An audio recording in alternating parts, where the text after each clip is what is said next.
wafdigii madaxweyne ku-xigeenka dowlad deegaanka Soomaalida Itoobiya mudane Ibrahin Osman oo maalmaha safar shaqo ah ku joogay dalkan Mareykanka ayaa gobolka Minnesota uga qayb galay munaasabad ay soo qaban qaabiyeen ururka American Women Association kaasoo lagu qabtay xarunta jaaliyadda Somali Community Resettlement Service oo ay ku weheliyeen madaxweyne ku-xigeenka madaxda jaamacadda Jigjiga iyo kuwa cisbitaalka kaliyaha kulankan oo looga xoog waramayay baahiyaha cisbitaalka ayaa dhanka kale ururka American Women Association ay ku ballan qaadeen inay ka howlgali doonaan sidii wax looga qaban lahaa baahiyaha cisbitaalka gaar ahaan qaybaha umulinta qaybta daryeelka caruurta iyo tan kaliya safaynta madaxweyne ku-xigeenka deegaanka mudane Ibrahin oo kulankan ka warbixiyay xaaladda deegaanka ayaa waxa hadaladiisii ka mid ahaa we will try to use this opportunity to present the overall activity, especially women associated activity in our region.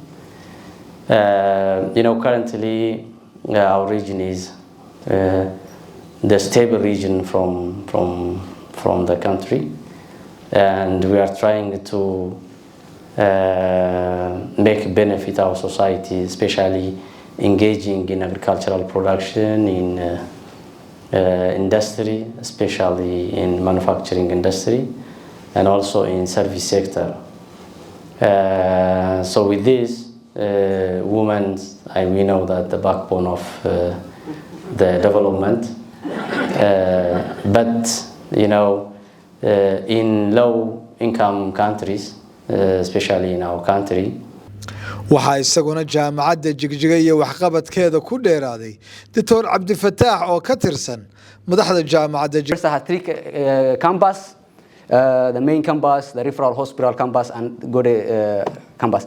Jigjiga University consists of different sectors. It provides academic sector, administration sector, research, community service, and health science. The university provides all these different consists of all these colleges and institutes, and it provides more than 84 different faculties and courses. So College of Freshman, Veterinary, Dryland, Business, Social Science, Education, and it has these 6 different institutes, of which one of the major are Institutes of Health, Institute of Migration. All these different other institutes are part of under this university. This university has capacity to host or take annually more than 26,000 students.